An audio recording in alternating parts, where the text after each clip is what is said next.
Good morning and welcome. This morning, I thought it made a lot of sense to start with probably the biggest woke train wreck of last week, which we all know was the Jaguar video for their rebrand, which was pretty funny. But before we play the really awful video, let's play what Jaguar used to be from the Super Bowl. Have you ever noticed how in Hollywood movies all the villains are played by Brits? Maybe we just sound right. Thank you, Mary.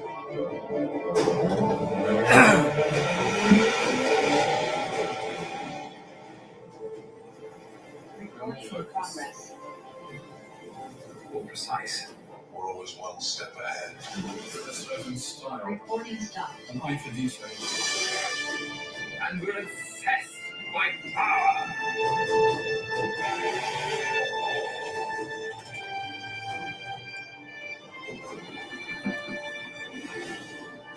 Stiff upper lip is key.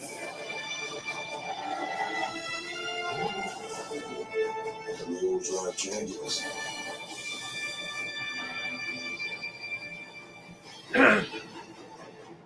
Oh, yes. It's good to be back.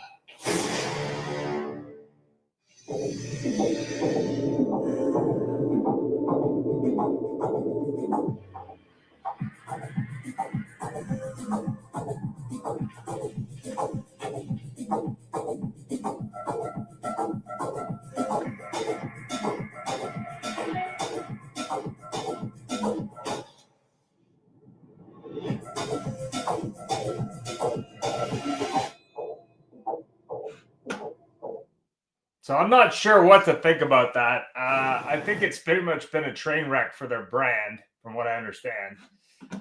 But anyway, let's get on to it, since it's pretty much obliterated what was Jaguar. I know Jag wasn't doing very well, but I think that was the death note, from what I understand.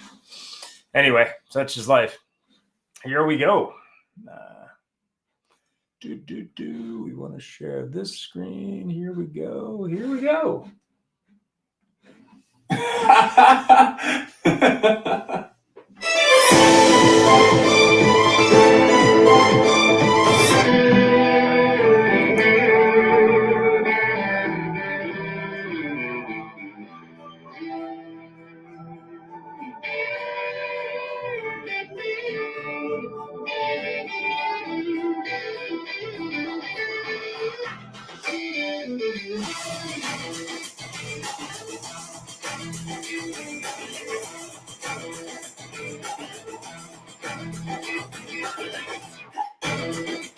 My name's Tony Miller. I'm the general manager of Fred Beats Kia in Langhorne.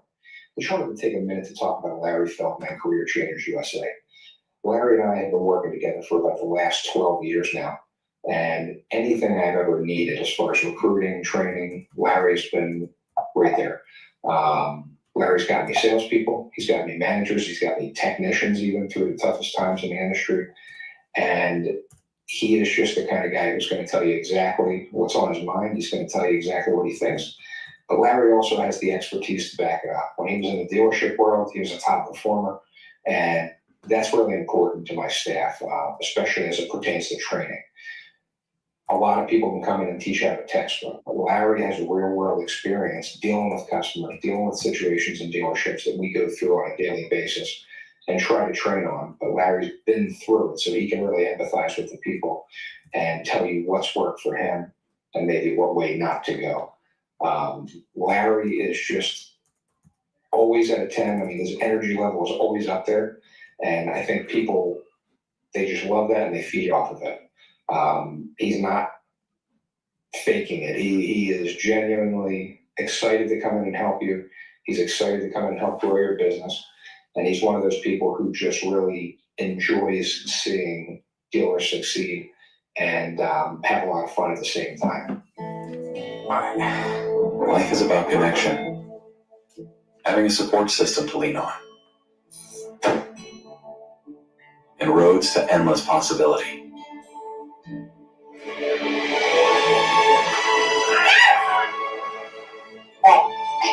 At every turn, guiding the way, we are building the connections that move you.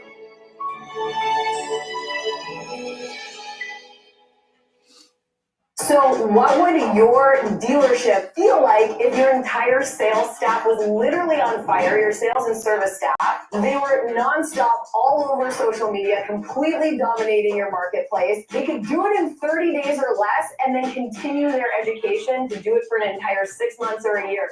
You literally would completely take over the entire marketplace and no one would be able to compete with you. And that's what we can do for you. So when you're walking around your community, whether you're at local restaurants or you're going to the gym, you don't want to be bothered? Fine, you won't be bothered. But a lot of people will walk up to you and say, oh my God, I love your social media. Your staff is amazing. We love what you're doing in the community. We want to come buy a car from you. We want to get an oil change at your dealership. Your community is absolutely going to love you. And it doesn't matter what platform you're on. You could be on TikTok, LinkedIn, Facebook, Instagram, all social media platforms. You will literally be all over the place. And not only will you have ads running, but your own staff is going to be promoting your brand and promoting themselves within the dealership and within the business. So it's like running an ad times 100-fold because your entire staff is participating in the process. I've traveled all over North America.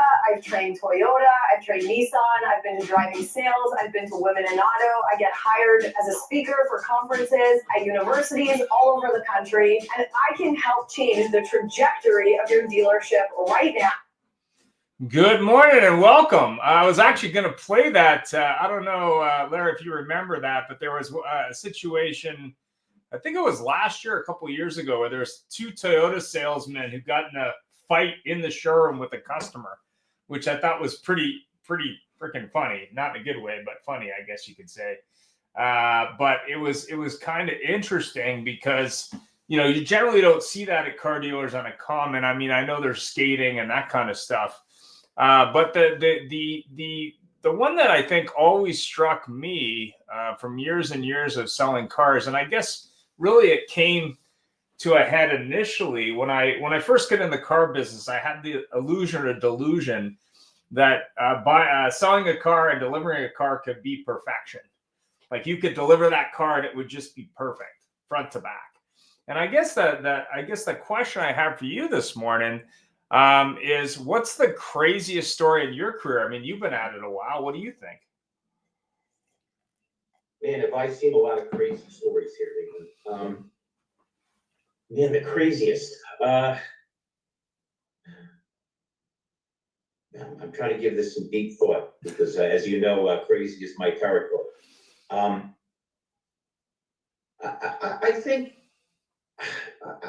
think I've seen just about every possible scenario, every strange situation. You know, people that hit the lottery, unusual arrangements for how they would finance. Right, every car guy knows classic. He doesn't have any credit. You know, I don't have the license. All right. I'll tell you what. I'm going to give you the craziest story ever. Okay. I get a guy that comes in, unbelievably nice gentleman, who happened to be blind. Okay. I treated him with respect. I made a fair deal. He was with his daughter, and I sold him a car. Nothing untoward there, nothing crazy yet. And I get a call from super nice gentleman, and he says, "Larry, you know, kids are kids." I said, "Okay, I'll go with that. Kids are kids." He says, "My daughter had a little minor fender bender. No big deal. I'm sure you can help." I said, "Well, of course I can. We have a body shop. You're you know, no problem. You're insured properly." About 8 minutes later, the car rolls in on a flatbed. It looked like it get hit by a train and fell off a cliff. Now, I'm not making this up. I get it fixed. I send it back to him. I'm not making this up, Ian. 2 months later, I get a call. You know, it's just so funny how kids are kids, Larry. This wreck was worse than the last wreck. But wait, while this is going on, the dealership gets a call from General Motors. This is before Ally was handling papers, GMAC. Yeah.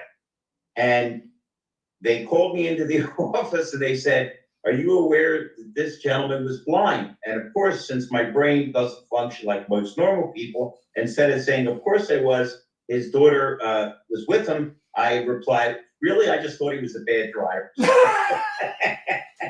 That's a true story. Well, I have a couple of stories on that. Let's just use accidents as the first theme today. So I go out on the lot, and this woman pulls in her car, and there's damage on every single panel of this car. And she comes in, she goes, "Oh, do you guys have a body shop?" I said, "No, you should just start again with a fresh canvas." But the one that was really crazy from an accident point of view was this gentleman and his wife and his kids pull in this, I think it was a Honda Civic or a Honda Accord. Damage on every panel. The sunroof is shattered. There's a garbage bag with tape. And he comes in to buy a new vehicle. And I said, "So are you keeping that or are you trading it in?" And he goes, "No, I'm going to keep it." And I'm like, "Really?"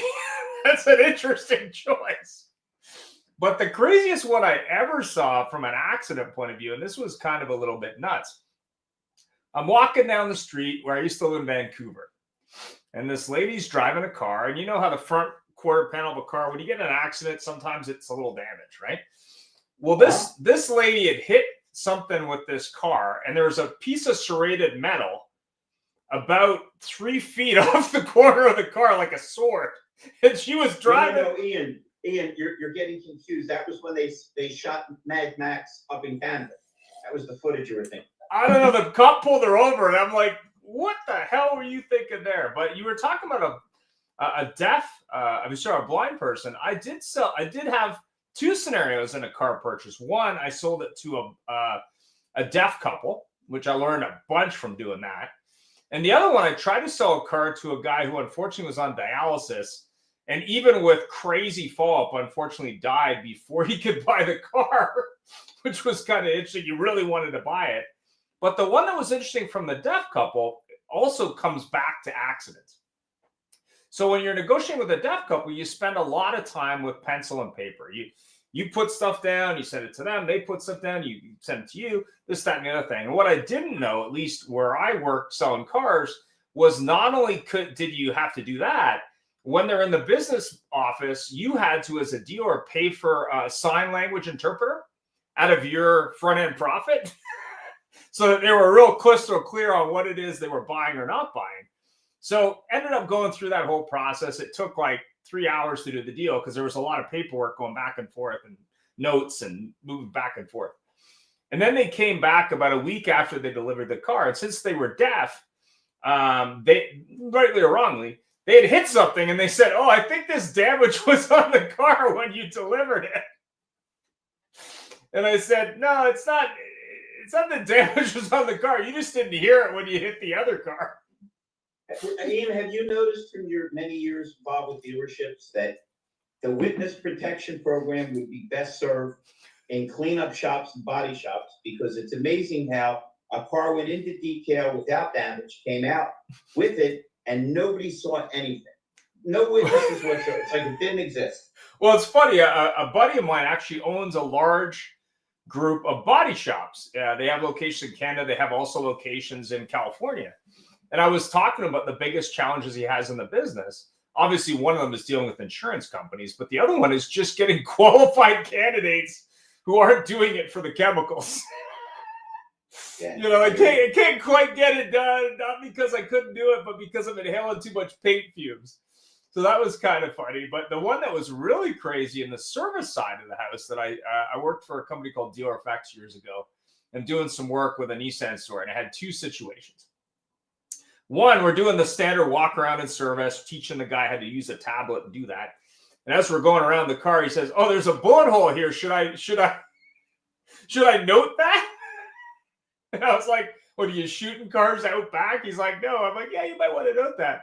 But the other crazy thing, and this was a dealer in Chicago, the other crazy thing was I'm talking to this technician. He's a Nissan GTR technician. So that's their fancy four-wheel drive, whatever that thing is, Gorilla or Monster, or, I don't know, Godzilla or whatever they call it. So this guy had bought a GTR and paid, I don't know, 120 grand for this car way back. And he was a doctor. So what he'd done, instead of buying the proper performance parts for the car, he bought them aftermarket. So I'm talking to a technician. He's trying to modify this car in the dealership. service bay. And he goes, yeah, I can put all these parts on the car, but the air conditioning ain't going to work because the tolerances weren't quite what they needed to be. And it really reminded me of a situation that I had. I was working with a General Motors store, and the service manager was a buddy of mine.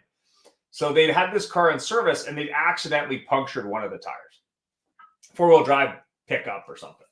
So he says, okay, well, it's our bad. We'll replace the 2 front tires. And the customer's like, no, you got to replace all the tires. And he's like, well, I don't think that's even reasonable, dude. Like 1 tire, okay, match set, fine. But all 4? He says, oh, I'm never going to come here again. He's like, okay. But the one that was really funny is years later, I saw him. He was working at a Lexus store. And if you're not familiar with Kelowna, BC, it's kind of a winery retirement community. So now he's working for Lexus. So when he was working for General Motors, he was always pulling his hair out because people were just a disaster and a nightmare. But then I went to see him years later. He's working at a Lexus store. He was the most mellow guy I've ever seen. He was like, yeah, people come in, they don't complain about what it costs. They give them the keys, we give them a loaner, and they come back when it's done. There's no hassle. There's nobody complains about anything. So that was really funny. Now, we know you talk a lot about customer experience, and I talk a lot about it, and we've talked about it probably now for 5 years. What do you think the biggest skill is when you're dealing with one of these crazy customers? Like I have another one with a minivan purchase, which was crazy. But, what's the best skill that a salesperson, a manager, a dealer can learn when they're confronted with one of these crazy scenarios that maybe doesn't make sense? Like, how do they handle that? How do they handle the crazy, right? I think you need perspective. I mean, generally when we talk about how to sell and really how to live your life, we want to be better listeners and we want to be better at empathizing. But I think you have to suspend disbelief when you deal with certain customers, because sometimes their logic is so circular, and they're not into win-lose, they're into I win, you die. So rather than, one of my favorite Mark Twain quotes is never argue with stupid people. They'll drag you down to your level and beat you with experience. If you're screaming and hollering back at somebody who's screaming and hollering at you, I think the only remedy is to acknowledge, I understand, I feel you, you're right, even if they're wrong. And what can I do to solve this? Yeah. Because I think you'll find, and you found, unfortunately, as we all have, that some people just enjoy being angry and upset. That's what fires off their endorphins, okay? So it's almost like they don't want to stop being angry. Right. So right. I think the only thing you can do, of course, as always, when people are angry, is let it get all the anger out, try not to interrupt them. When they've exhausted, that energy, then it's time to say, you know what? I'd really be upset if that happened to me too. What do you think would possibly please you? Let me see what I can do to help. Obviously, you don't want a blanket promise. It's as bad as when somebody brings out a number of $40,000 car and the guy says, how about $15,000? You say, I'll see what I can do. As opposed to, wow, that really seems like a really low offer. May I ask how you arrived? Like everything else, we've got to qualify things, we've got to quantify things, but mostly, look, Ian, you and I tend to fall on the same side politically. So let's remove the politics, right? Okay. But in the last few elections, half the country has been completely out of their mind either way. Yeah. Deliriously happy, or I'm jumping off a bridge. And I think we'll all agree that we're in a situation in the world where we're way too sensitive. We get way too upset over things that are out of our control or really aren't as bad as we think they are, right? Hey, how many times have I said on your show, when somebody's having a bad day and they're wearing a fancy suit and they got a nice watch on, I tell them, go to a pediatric cancer ward and tell me how bad your day is. So when we look at now listen, if you get seriously injured, that's terrible. Somebody passed away, God forbid, that's terrible. Yeah. But most of the things that people get crazy over aren't really worth getting crazy over. It's more important to take a step back and a deep breath, but you can't expect the angry person to do that. So you have to be the only person, that can do that. And listen, all the people we deal with can, at times, myself and you included, can be illogical. That's why I think my secret weapon, when I tell you, you're going to say that ain't no secret, Larry, is sense of humor. It's hard for people to strangle you or want to punch you if you're smiling. I remember being at the dealership. It was the last day of the month, and I was trying to sell my 40th car. Yep. Now, at a dealership that only averaged 150 cars a month and had 12 other salespeople, 40 was not that achievable, often not even for me. Yeah. And I went to my finance guy, who was really himself a little bit mentally unstable. And he looked at the application, and because of the nature of the area where I was working, there were a lot of very nice people with very poor credit scores. And he looked at the application, threw it at me, and said, "Don't even come to me with this. The guy doesn't even pay his child support." And I looked at him off the top of my head and said, "Well, maybe the kids are up." So if the bottom line is, I wound up making it. Yeah. If we look at things and realize that in 100 years we're all going to be dead, and none of this is going to matter, okay? Yeah. Just give ourselves a little perspective, and hopefully we can give our customers a little bit of perspective. Because again, if you step back, everybody I've ever met, including the guy I see in the mirror, we can be unreasonable, we can be outright ridiculous, and think about a lot of the things that you thought and that mattered to you and were important 2 years ago, 10 years ago, that you might have a completely different opinion. Yeah. So, in a business that we're dealing with, where honesty is a challenge, right? The customer comes in and lies about the credit score. They may lie about what they owe in their car. They may lie about that it's never in an accident. And I'm not saying that anybody's a model, of honesty or dishonesty, but if we can just take a step back and try to build some kind of trust. And I'm not talking about phony trust. I'm talking about when you're smart enough to realize the person in front of you is paying your salary. The owner doesn't pay you because you're handsome or beautiful. They pay you when you produce. Yeah. So inevitably, your customer is the person. So if we tend to look at people and realize what they bring to the table, I think some good things can happen. You agree? Yeah, 100%. I mean, the thing that I guess 10 years of being in the trenches in automotive and 14 years working with dealers in various ways has taught me is, number one, don't panic. I mean, I don't know what that, I think it's Hitchhiker's Guide to the Galaxy. First thing, don't panic, no matter what happens, because you never know what's going to happen in auto. That's what makes it so interesting. But the other thing that really, I think I learned after 10 years, maybe it took me a little bit less than that, the amount of crazy customers seems like a lot, but the vast majority can be reasoned with. Now, occasionally you run into some people who are missing a few screws, and I ran into numbers. Wait a minute, Ian. They've determined that 2 out of 3 people may have some kind of mental health issue. Yeah. So look around if you're with 2 other people, look around, and if they see normal, maybe it's time for you to look in the mirror, right? Yeah, I mean, I had this lady, and this was kind of funny. So she came in late night. My manager always used to go crazy when someone would come in right before close. It's like, oh, that's not going to be a deal, and this and that, and you're wasting my time. So she came in.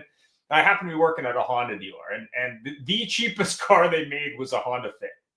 And we had one in the showroom, and we tinted the glass on the back, and it was a nice car. She wanted to drive that one. It was blue or something. So we drove that one, took it out of the showroom, drove the car. Came back. She's like, well, I don't want the tinted glass that's on the back of the car. And I said, well, these are made in the assembly line. We have another one without the tinted glass. Like, it's no problem. She's like, well, I'm attached to this one. I'm like, okay, well, it's on the car. Like, we can take it off there, but it's not like there's a huge amount of money in these things. Like, this is like the base, basic car. And so she goes, well, I don't think the flow's right. And I said, well, what? What the hell does that mean?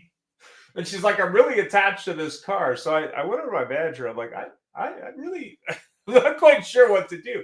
So then I'm talking to this lady. I'm going, oh, she's like, I always buy used cars, and I usually buy them only when the last one dies, and I never bought a new car, so I want it to be right, and this and that. And I said, okay, well, that's fine. They make it in an assembly line. No problem. We got another blue one in storage. We can bring it over here, clean it up, and be the same thing. She goes, oh, no, it's this one. And I'm like, okay, well, the math ain't going to work. So the craziest thing about it, Larry, wasn't that. That was crazy. We didn't end up doing a deal for whatever reason. the crazier thing was this woman had won the lottery a couple years before and was worried about like a $200-300 charge on a cheap car that was new. And I'm like, what's going on? And I had another lottery one that was crazy. I'm working at a dealership, General Motors store, I believe it was. And this guy's daughter, who was in her 20s, had won $50 million. So he's at a General Motors store talking to all the salesmen on the floor in this small town, saying, hey, my 20-year-old daughter just won $50 million. And I took him aside. I said, dude, I'm not saying you shouldn't do that, but they probably know who this lady is. And I'm not saying they're going to abuse her. I don't know, but it's likely. So you might want to just like keep it under the carpet. I was like, wow. But the craziest one. Ian, the comforting news is it wasn't the salespeople. I think that the record's pretty clear. When the lottery winners win, they get picked clean by their relatives. Oh, yeah. By long lost cousins. The amount of people that find out that be careful about what you want because you just might get it. It's a pretty large percentage of people that were doing okay. They weren't great. And now they're so hopelessly marooned in bankruptcy or debt because they weren't equipped to handle a large amount of money. And that could be more dangerous than having less money and trying to manage a small budget. Oh, yeah. Like, I mean, I remember I did a minivan test drive many years ago. And I almost died on the test drive. The lady hit the minivan into an F-350 truck and basically wiped out this minivan. And after I got out of the car and got back to the dealership, because they had to drive back, the police showed up or whatever, fire ambulance. She wants to negotiate with me on the price of this car. And I'm like, you just wiped out this $50,000 truck. And now you want to buy one. That's cool. I think I'm going to go home now. I think I'm going to take this opportunity to, like, I don't know, enjoy the rest of my day. Like, I really don't want to be doing this anymore today. I think you were banking on people being rational. Oh, yeah. I'll never forget. I'm the GM of my store at this point. Yeah. On the floor. Yep. And I would come over and I would shake everybody's hand and talk to everybody. You know, EMI being was in my DNA before they started talking about it. Yeah. I like getting involved. I like talking to people. And I went over to this lady and I thanked her because it looked like she was in the process of possibly purchasing the car. Yep. And she said, I want to commend you on your salesperson. He's really a good person. I said, well, it's so rewarding to hear that. And you seem really nice. So this is a win-win. And I'm thrilled. May I ask what it is you're thinking of purchasing today? Well, she said, this Hyundai, I love it. I said, great. Are we going to be able to earn your business today? And she says, well, I got to tell you, and I won't mention the name of the dealer. It's such a beautiful thing to be at a place where the owner comes over and the salespeople are so nice because I was at this other place and it was horrible. It was just maybe the worst buying experience I've ever had in my life. Yep. And it's so great to be with nice people. I said, gosh, you're really making my morning. So we can earn your business. She says, well, no, I have to go back to them to see if they'll beat me. I mean, they've gotten into the habit of taping with permission in finance offices. So everybody is above board as exactly what was offered and what isn't. But if you had permission to tape everybody, and what comes out of their mouth, it would just blow your mind because the lack of logic, like I said, the circular logic, the things that just don't make any possible sense to anybody. Listen, this is why this business is very rewarding and it's not for everybody because it's certainly not easy. Yeah, like I had this lady and her son come in and she wanted to buy, I think, an Accord. I don't know. And she was telling me about her experience at another dealership. And I said, what happened? She goes, well, unfortunately, a couple of years ago, my husband, who was an Asian man, was, killed in a car accident. So I'm at this dealership with my son. I need a new car. And, I'm out going to the washroom. So the salesman asked my son, do I have permission and the ability to buy a car when I'm in the washroom? And then I come back and my son's like, Mom, like, what's the deal with this guy? And she's like, I'm out of here. So I was talking to her and I'm like, so really you came there with your son and you're not the check writer. She says, I clearly I was, but I sat there and I said, what is this a common experience for you? She goes, no, but it was just so blatant. And I was wow. It's because so many car salespeople don't realize that Bruce Springsteen is a liar. He calls himself the boss. Mrs. Springsteen is the boss. Exactly. Women influence 80% of the buying decisions. They buy 60% of the cars, and most women cannot stand the way they're treated in car dealerships. And instead of us immediately reacting to that, it's just a reflexive bad behavior. So while that story's terrible, it doesn't shock. Yeah, I mean, I've seen so many different things, so many different dealers, whether it be in Las Vegas or New York or different areas. But when you're looking at it from a point of view of take a step back, see what the scenario is, figure out what's wrong and what could be right. I mean, obviously you got to take out that percentage of people that, are missing a few screws that maybe you can't figure that out. And it's actually funny that you brought that up because my dad was a medical doctor. And before he became a medical doctor, he was a car salesman. And then he passed away years later, and I was at his wake, and some of the students he taught medicine to back in college said to me, they said, your dad left Canada, he moved to the US. We had all these patient files that we inherited from when he was a doctor here. And there'd be a note on it saying, this person might have some issues. And then we go to the customer, the patient would come in, and he said they were freaking lunatics. And he said, how did your dad deal with that? I said, well, he probably had 10 years of auto experience, and he was really good at dealing with people. And that's what you have to do to be in the car business. And I think even though car salesmen get a bad name, they're very good at a lot of things. And one of those things is what I call MacGyvering stuff, but also dealing with situations where you really kind of feel more like a marriage counselor in some cases, where you got a husband and wife, you got kids involved, you got multi-generations. That's why we love hiring bartenders. Oh yeah, because they have to be marriage counselors, and sports experts, and sex therapists, and every other darn thing. Yeah, I remember a guy come in. He was driving one of those Mercedes hardtop convertible, the 2-seater cars, SL or whatever it was, and he just knocked his wife up, so he needed a minivan. And I don't know what those cars were. I don't know, 150 grand or something. But just to your point, he spent about 20 minutes to a half an hour arguing about the trade-in value for this car that was no longer going to fit his needs. And I'm sitting there going, okay, it was fine for 2 people, but now you have a third person involved, soon to be here. And you're worried about how much money you lost on this car that clearly wasn't, a rational purchase at the time. But the one that was really crazy, and I guess it really kind of shocked me. I was working at a Chrysler store for an event, and a guy came in. He had a Dodge Charger or Challenger SRT8, one of those high performance, whatever that thing is, and he wanted to buy a Dodge Viper. And there was one in the showroom, and he came in. He wanted to buy it, and this and that, and we had all these discussions. Then at the end of it all, he said, "Oh, I got to talk to my wife before I can buy this car." And I said, "So you just came in to buy a high performance sports car and you haven't had a discussion with your wife before you bought the car?" He goes, "Well, blah, blah, blah, blah, blah." And I said, "Well, I understand that maybe you might have to have that conversation, but I don't think any married man in their right mind is coming in to buy a $120,000 car without having a conversation." And the thing that was really funny about it wasn't that, because he did admit he'd already had that.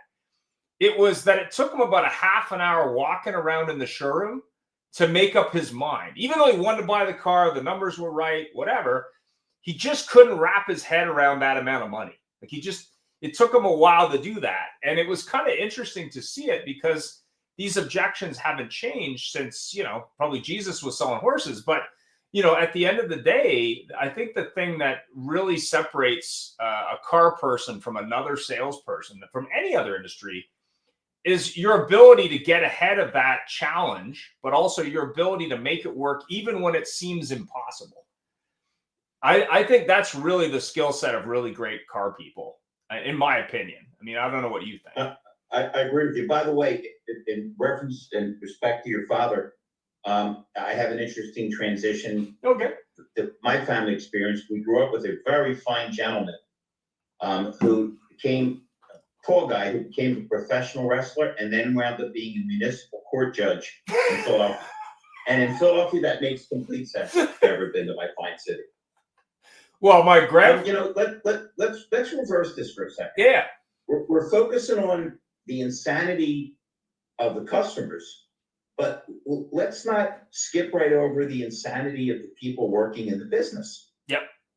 The illogicality of how people approach their job and what they do and how they do it. There isn't any trainer, myself included, that won't inform you that your likelihood to sell somebody who's a repeat referral is way, way higher than a stranger. Your profitability is way higher on someone you're familiar with, repeat referral. And yet, how many people still show up and wait to see if someone shows up, rather than attempting to feather their own nest, set up some kind of structure?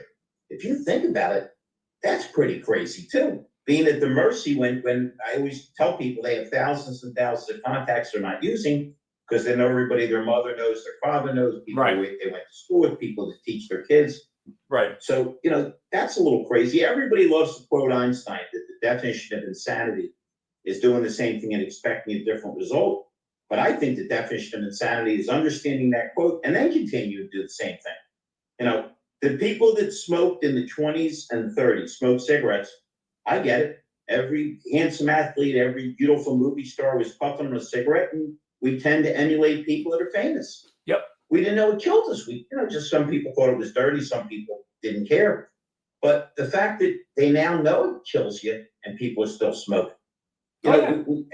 As human beings, we tend to veer towards almost insane choices, or not to understand, to not make choices, to actually make a choice. To not take a decisive action still brings a result, and certainly maybe not one that you want or need or expected.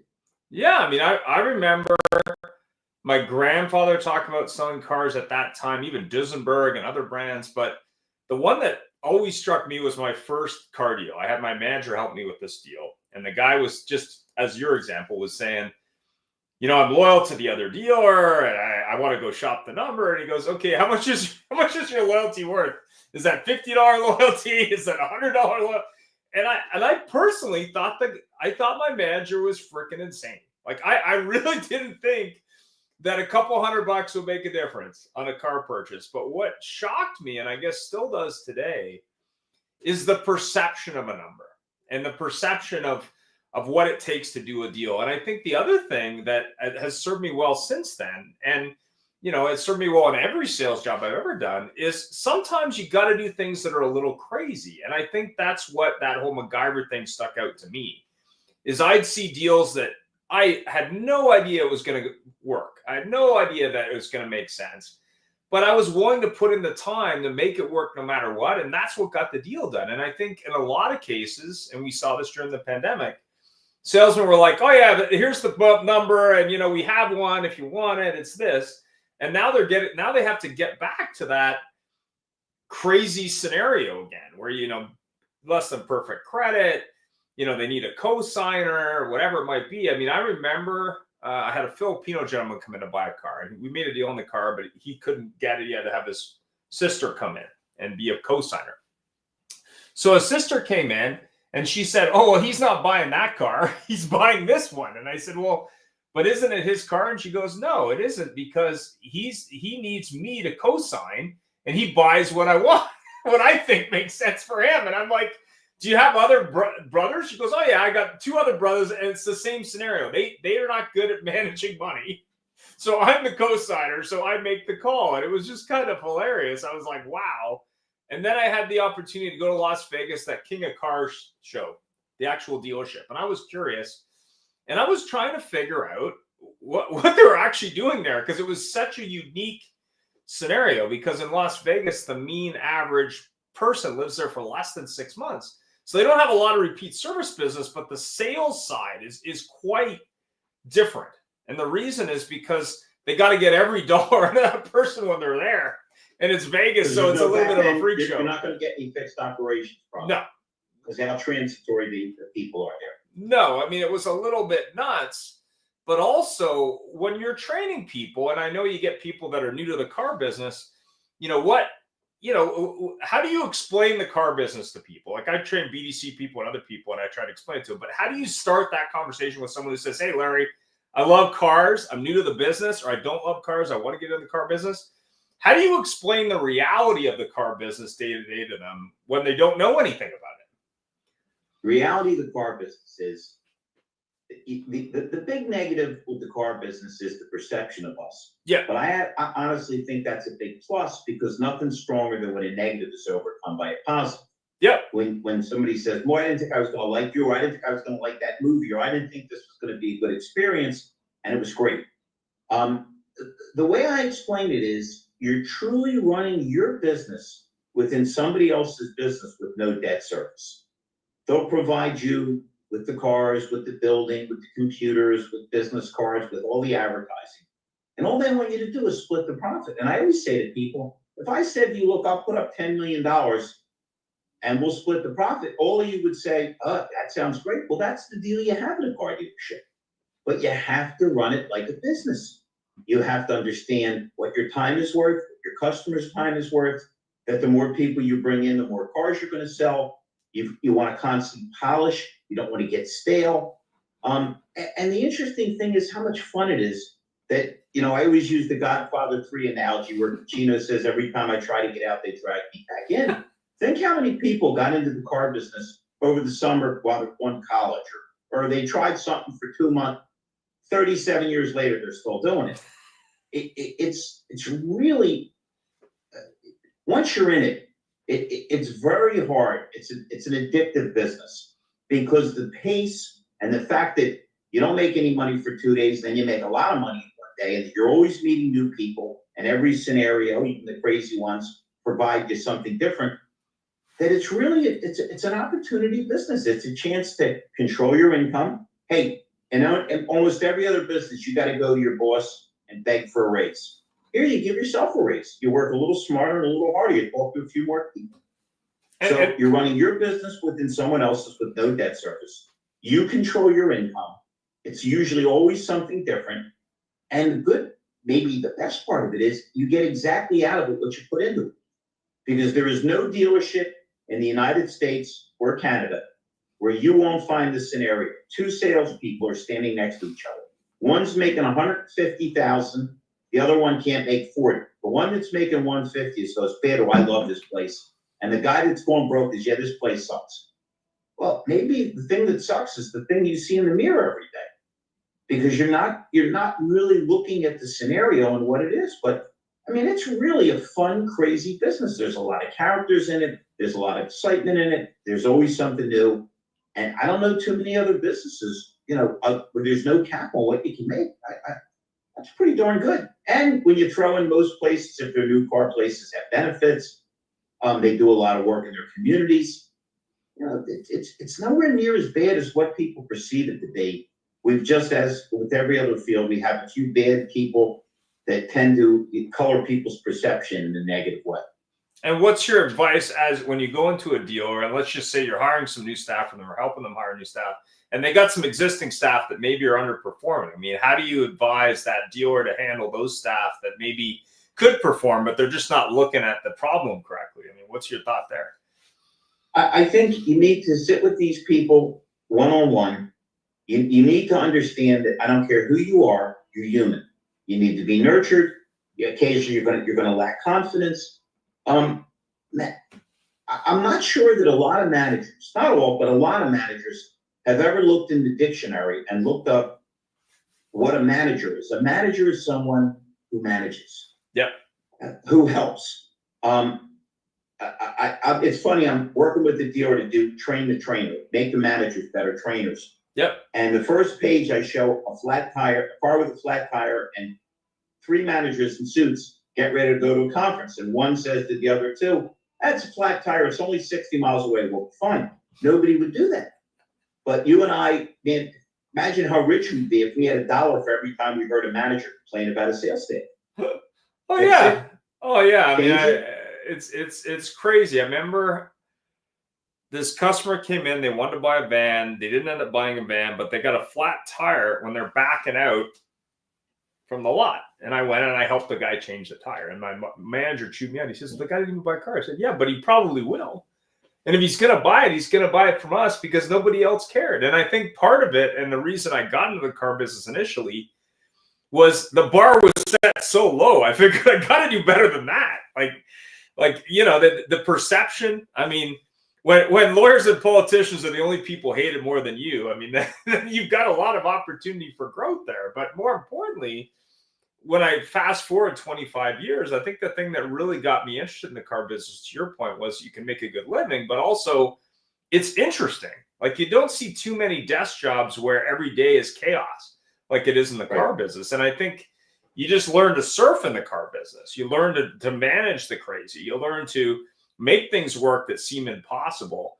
And I think when you're looking at someone who gets into the business and doesn't understand it, I think the best thing to do is to explain the lay of the land, but also to say, hey, there are people rightly and wrongly in a car dealership that know what they're doing and don't. But you can learn from these people who've been at it a long time, and you can do very well if you pay attention. I think the biggest challenge car salesmen have, and you hit it on the head, you got two people in the same room who doing totally different things, is listen to the customer. And you put a post up earlier today. It's like, oh, I got to follow up these leads from 5 years ago or whatever it was. And I know we've had a bunch of people on the show where it's like, okay, well, we lose 10% because we haven't emailed them or whatever it is. But I think when you look by at the that, way, you mentioned email. There's a new thing, a new invention. Some of the tech people haven't, in fact, most of the tech people haven't heard of it. That's going to revolutionize the world and make everybody richer. Yep. It's called a phone. Okay. You mean one of these things, the cable to the wall? Good stuff. And you have gotten me a lot of business. God bless you.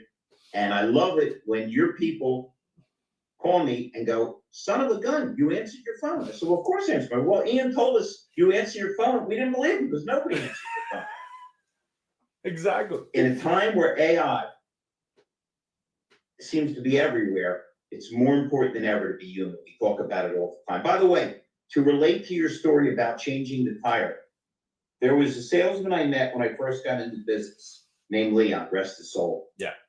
Probably the most professional, organized salesperson it's ever been my pleasure to come across. He wrote everything down, and he would call his customers and say, hey, I just traded this car. It's perfect for you. Come in and buy it. And they would do it. Never saw better control because never saw anybody so tied in with his customers. Yep. And he took a liking. He says, man, you got a lot of energy. You're a little crazier than I am, but I love your work ethic and you seem to have a plan. But I have a bone to pick with you. And I really like this guy and I admired his wisdom. So what is it? He says, I'm watching you help a lot of these idiots when they're not there with their customers. So I said, let me ask you a question, Leon.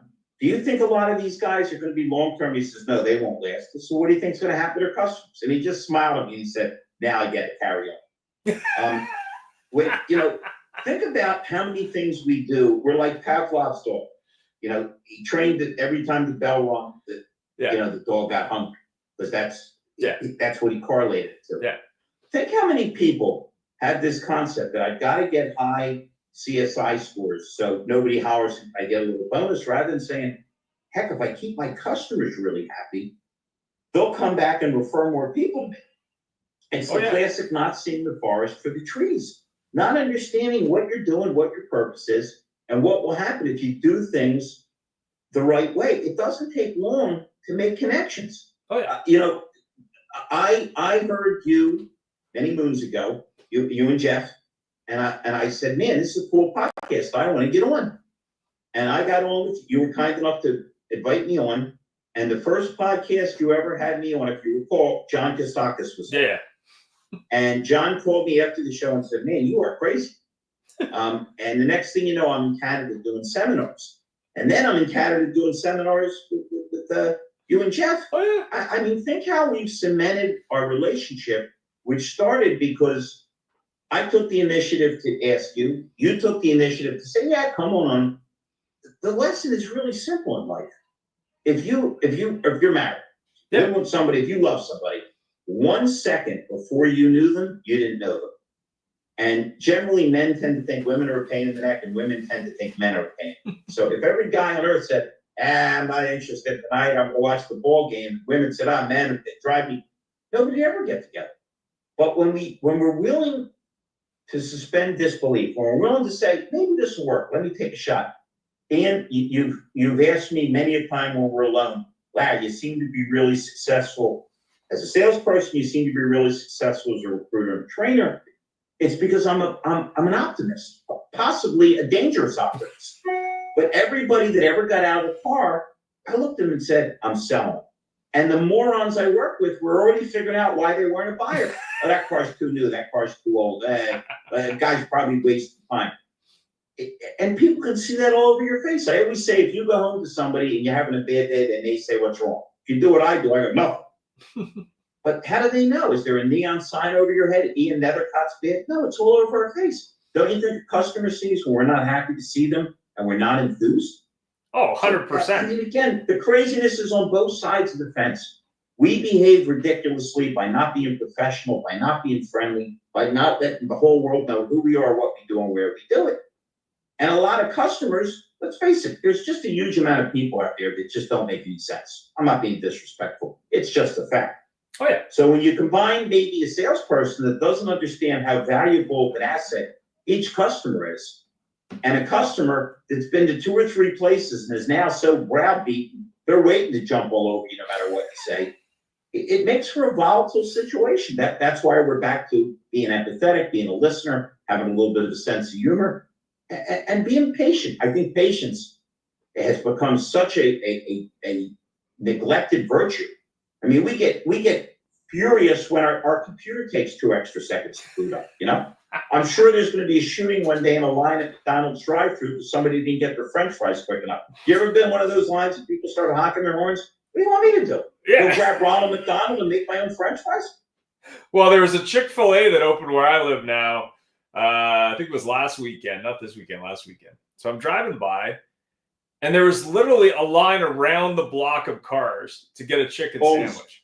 And I'm sitting there going, okay, but it's a chicken sandwich. Like, okay. But it was funny that you bring that up because I was at an In-N-Out Burger in California long time ago now. And what they were doing, and they have lineups the same way, they had a guy in the drive-thru pre-ordering, taking the orders. So that way when you got to the thing, it was already paid and ordered and whatever. But, you know, it's interesting because when you look at it, I used to work with 2 fleet managers. And one of these fleet managers, he'd been in the car business for a long time. He never worked weekends. So occasionally he'd have a customer show up on a weekend. So we'd call him. So this guy came in. He said, yeah, Jeff here. No, he doesn't work weekends. You know, I want to see him. I said, so I called the guy. I called Jeff, and he goes, you know, is the guy going to buy the car? I said, I don't know, dude. He's here. He's looking for it. He says, okay, I'll come in. So he was an avid cyclist. And you know, some of these cyclists, they think they're Italian, so they're wearing like these skin tight outfit. So he walks in wearing this skin tight pink leotard with cycling shoes on. Right. And it was not a good look, but whatever. He comes in, guy's waiting at reception. He comes up to me and goes, are you buying the car today? He goes, no. He says, okay, when you're ready, let me know. And he turned around and he walked out. And it was interesting because 2 of the most senior people where I worked spent a lot of time what I perceived as abusing the customers, but really what they were doing is having fun with them. And I think, you know, that was a real lesson for me because I always thought you had to act in a certain way. And what I learned from that was these guys were building a business, but they were also making it fun for the customer. And it wasn't about money at all. Like that was not what the game was about. And I think that's what we forget in the car business is it's a purchase, but it's not serious. Every salesperson thinks it's the money thing. But if you look at any survey anywhere, money's never at the top of the list. It's how they were treated. Of course, we all know the number 1 complaint is always how long it takes. Yeah. But how long it takes is usually because we tend to be a little unprofessional. We don't gather the information in the timely fashion. We don't get it where it goes in the timely fashion. And because we're not listening, we waste a lot of time trying to give them what we want to sell rather than what they want to buy.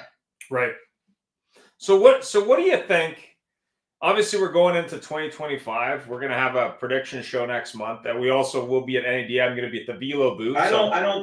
Don't act like 2025 is a foregone conclusion, because half the people in the United States think the world is about to end. I'm just saying. Yeah, I hear Ellen's leaving the country. She's leaving. Just can't handle it. And I hear Elon Musk may buy some TV channels. Let me know if she needs a ride to the airport. It's no problem. So what you're telling me is there's still some people that are what is it, that guy, leftist tears? They're still crying a little bit too much. They're not sure that they're gonna. You would not believe. We had I don't know if this is tragic comedy or just flat out tragedy. But we Laken Riley's killer was sentenced to multiple life sentences. He'll never get out. Yeah. And there was 2 child rapists, and if you bounce around enough, you'll see mayors in these cities saying, "Oh no, you're not taking our residents." Well, how about if we take out your criminals? Would that be okay? Well, I hear they're letting the Menendez. That's like the cops saying, "I don't want to arrest anybody. You know, they're all Americans, so they all live in your state." I hear they're letting the Menendez brothers out after like 30 years or something like that. I thought that was interesting. Well, I think they threw themselves on the mercy of the court because they're orphans. Yeah, I don't know. I was talking to a gentleman today from Hong Kong, and he studied politics. So we talked a little bit about politics in North America. And it was interesting because I looked at it and I said, okay, well, we're moving back towards the center, which is probably a good thing. We went off the leftist crazy, including it looks like Australia is going to go back to the right as well. But the thing that was interesting, and the thing that I think is always interesting, is I watch these YouTube channels with people interviewing people from different countries. Is I go, okay, well, what's wrong with, it's not about left, it's not about right, it's about common sense. To me, that's really what it's about. And I think we've just become uncommonly stupid. And that's why we need to go back, because we can no longer continue to fund the dumb. And I think that's the challenge as we run into it. And when you're dealing with people in the car business or even customers, it's not about left or right. It's about what makes sense for them, what makes sense for the dealer. And that's Ian, you it. need to throw in the Margaret Thatcher quote. They asked her about socialism. She says it's great. You run out of everybody else's money. Oh yeah, Thatcher was no joke.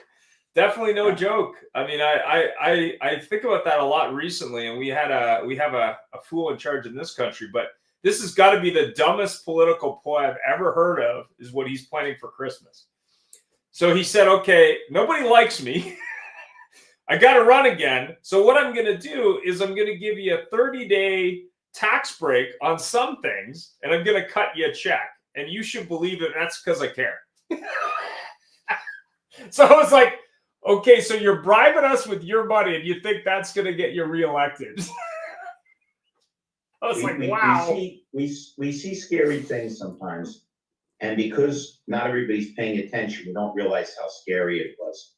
When they had the trucker strike and he threatened to freeze their bank accounts, when a country which is considered to be a free country handles dissent like you're in Cuba or in the Soviet Union, you know, we're making a huge mistake. Oh, we have people in our country that bought into, you know, that Trump was in the pocket of Putin. And then buried news on the laptop with Hunter. I mean, how come none of these people are arrested? How come none of these people? I mean, if it's to fix an election, to perform treason, you know, look what's going over our border. If you have a relative who's, God forbid, killed or injured or raped, how do you justify that we allow people in that don't make any sense? And you know, we can look. You can debate things like abortion, depending on if you're a Catholic, Jew, whatever you're. But when you see things that just make no sense, that question the sovereignty of a country and the safety of its citizens, what do you do? But listen, it all dials into the theme of your show. A huge amount of people aren't paying attention.